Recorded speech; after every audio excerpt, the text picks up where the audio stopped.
요즘 야구판에서 가장 뜨거운 이름, 불꽃의 슈퍼스타 임상우.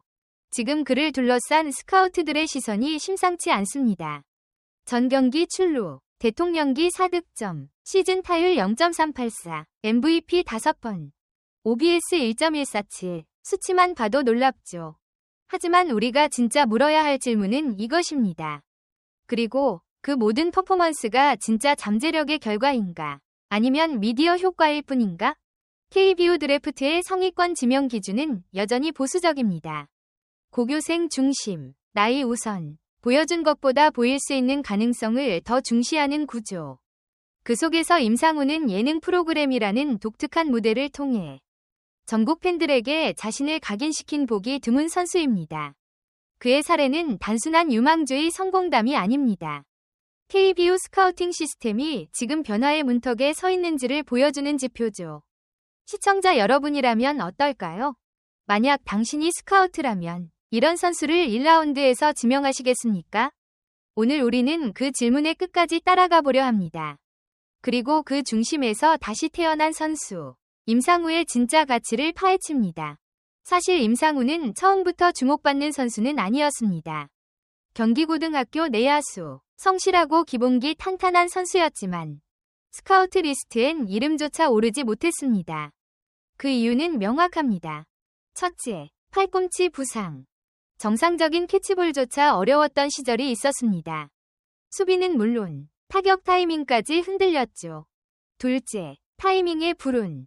고3 초반, 타격 슬럼프가 깊었고 감이 돌아왔을 때는 이미 대부분의 스카우팅 리포트가 마감된 뒤였습니다. 셋째, 황금 세대의 그림자. 2003년생 내야수들이 워낙 풍부했기에 그의 이름은 자연스럽게 뒤로 밀렸습니다.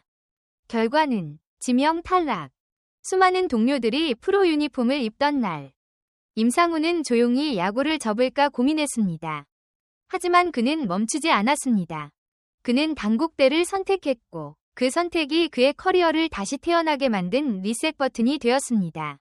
드래프트 탈락 후 단국대에 진학한 그는 야구를 그만두거나 코치로 전향하라는 주변의 만류에도 불구하고 한 번만 더 제대로 해보자는 마음으로 배트를 다시 들었습니다.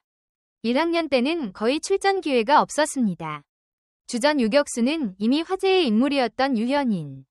임상우는 벤치에서 묵묵히 자신을 단련했습니다. 그러나 그 침묵은 무너짐이 아닌 재탄생의 시간이었습니다.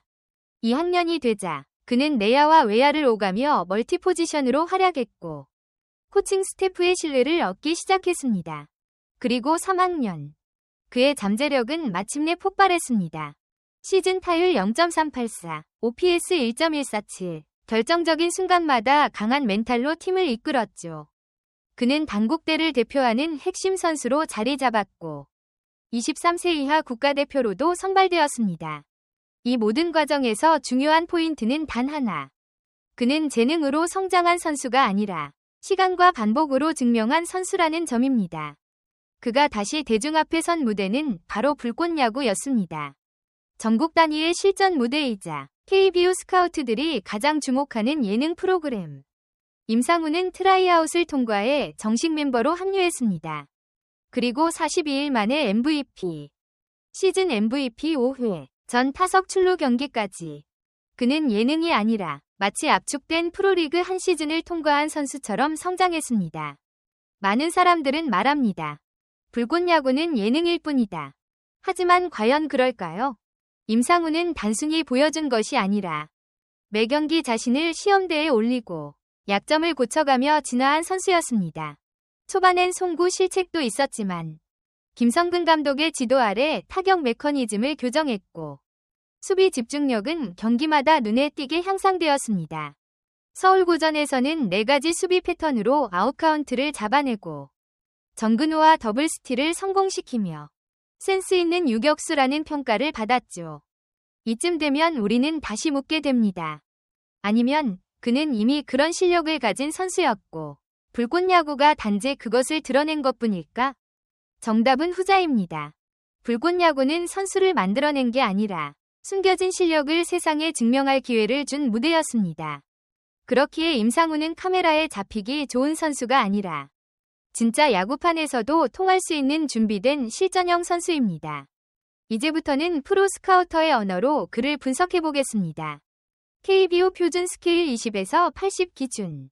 5가지 툴 타격, 파워, 주루, 수비, 송구, 정근우, 이대호 같은 베테랑들도 그의 컨택 능력은 즉시 프로에서도 통할 수준이라 평가했습니다. 시야가 넓고 볼 카운트를 조절하며 손목 각도를 정교하게 컨트롤하는 능력. OPS 1.147은 단순히 운이 아니라 기술의 결과입니다. 홈런형 타자는 아니지만 라인 드라이브 타구와 장타율로 승부합니다. 자신의 한계를 알고 그 한계를 전략으로 바꾸는 유형이죠.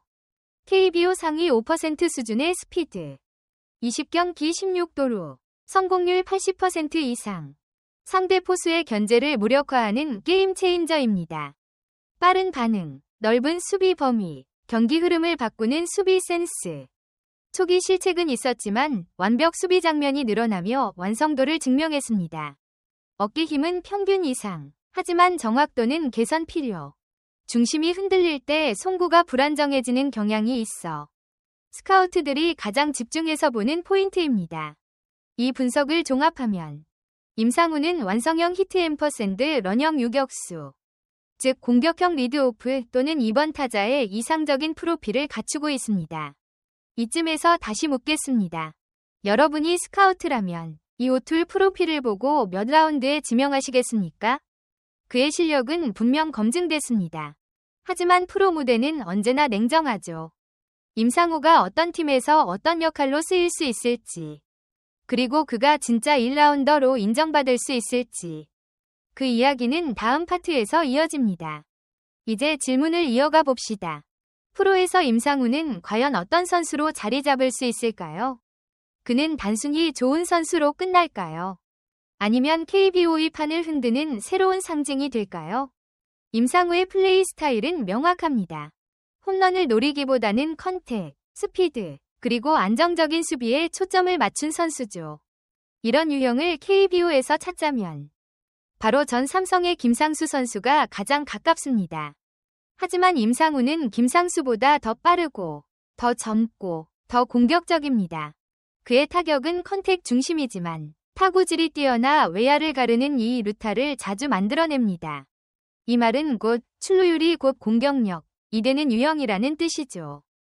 시즌 30도루 이상, 출루율 0.350 이상, 프리미엄 포지션, 유격수에서 플러스 수비 제공. 팀 공격의 리드오프로서 첫 타석에서 흐름을 바꾸는 존재. 반대로 공격적인 면이 기대에 못 미칠 경우엔 대주자 혹은 대수비 요원으로서 멀티 내야 포지션을 소화하는 백업 자원으로도 활용될 수 있습니다. 하지만 중요한 건 이 두 시나리오 모두 프로에서 쓸모있는 카드라는 점입니다. 즉, 실패 확률이 낮고 안정적인 성장 곡선을 가진 선수라는 뜻입니다. 임상우의 지명순위는 단순히 실력만으로 결정되지 않습니다. KBO 각 구단의 전략, 팀 상황, 내야 뎁스 구조에 따라 달라질 가능성이 높습니다. 예를 들어 내야진이 약한 팀, 베테랑 유격수가 은퇴를 앞둔 팀, 출루율이 낮은 팀이라면 임상우는 1라운드 후반 또는 2라운드 초반에서 매우 매력적인 선택지가 됩니다. 그의 장점은 분명합니다. 완성형 유격수, 리스크 낮은 선택, 즉시 전력감. 만약 당신이 구단 스카우트라면 지금 이 순간 당장 실전 투입 가능한 내야수가 필요한 상황에서 고교 3학년 유망주와 대학 3학년 주전 유격수 중 누구를 선택하겠습니까? 그 질문의 답이 바로 이번 드래프트의 방향을 가를 것입니다. 2026년 KBO 신인 드래프트. 각 구단은 이미 수백 명의 후보를 데이터와 영상으로 분석하고 있습니다. 그중 임상우의 경쟁자는 누구일까요?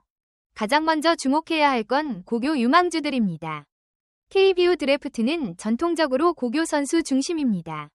특히 투수 자원이 상위 라운드 대부분을 차지하죠. 올해는 북일고 박준현, 장충고 문서준, 광주제일고 김성준 같은 시속 140km 후반대의 강속구 투수들이 1라운드 상위권 후보로 거론됩니다.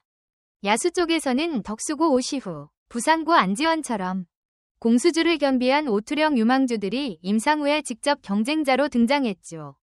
그렇다면 임상우는 이들과 무엇이 다를까요? 그의 무기는 검증된 경기력입니다. 고교 선수들은 아직 미완성입니다. 대부분은 잠재력을 보고 뽑습니다.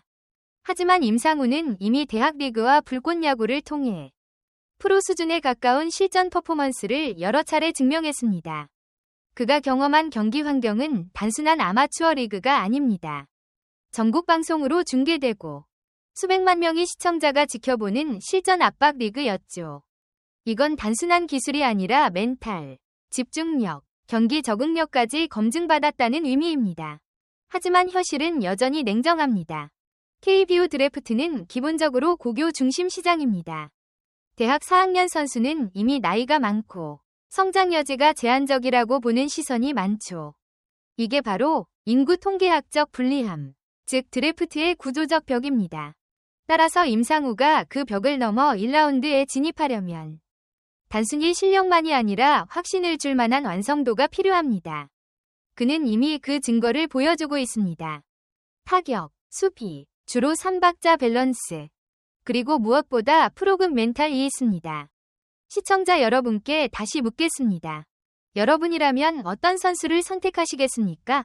불안하지만 잠재력 있는 고교 유망주? 아니면 완성도 높고 실전 검증이 끝난 대학 내야수? 결국 드래프트는 리스크와 리턴의 선택입니다. 그리고 임상우는 그 질문에 가장 강력한 해답을 가진 선수입니다. 그렇다면 임상우는 정말 1라운더가 될 수 있을까? 결론부터 말하자면 실력만 놓고 본다면 가능성은 충분합니다. 타격, 주루, 수비의 조화, 고강도 실전 경험, 전문가들의 긍정적인 평가까지 모든 지표가 1라운드를 향해 있습니다. 하지만 현실적인 변수도 있습니다. KBO는 여전히 고교 중심 구조이고 대학 야수가 2라운드 이상에서 지명되는 경우는 매우 드뭅니다. 보이지 않는 장벽이죠. 그럼에도 불구하고 임상우의 이야기는 단순한 개인의 성공을 넘어 KBO 스카우팅 패러다임의 변화를 상징할 수도 있습니다. 이제는 가능성이 아니라 증명된 실력을 봐야 한다. 이 메시지를 현장에서 던지고 있는 것이 바로 임상우입니다. 시청자 여러분, 만약 당신이 드래프트 테이블에 앉은 스카우트라면 이 선수를 몇 순위에 콜하시겠습니까? 그리고 만약 그가 실제로 1라운드에 지명된다면 그건 단순한 개인의 드라마일까요? 아니면 KBO 스카우팅의 역사적 전환점일까요? 반대로 그가 낮은 순위에 머문다면 우리는 아직도 잠재력이라는 단어에 묶여 검증된 실력을 과소평가하고 있는 건 아닐까요? 이번 드래프트는 단지 한 선수의 운명이 아니라 한국 야구가 무엇을 기준으로 미래를 선택하는가에 대한 거대한 질문이 될 것입니다. 여러분의 생각은 어떠신가요? 댓글에 여러분의 예측을 남겨주세요. 임상우, 1라운드 진입 가능하다. 네, 2라운드 이후가 현실적이다. 여러분의 한 표가 다음 영상의 주제를 결정합니다. 좋아요, 구독, 알림 설정으로 다음 분석 영상에서 다시 만나겠습니다.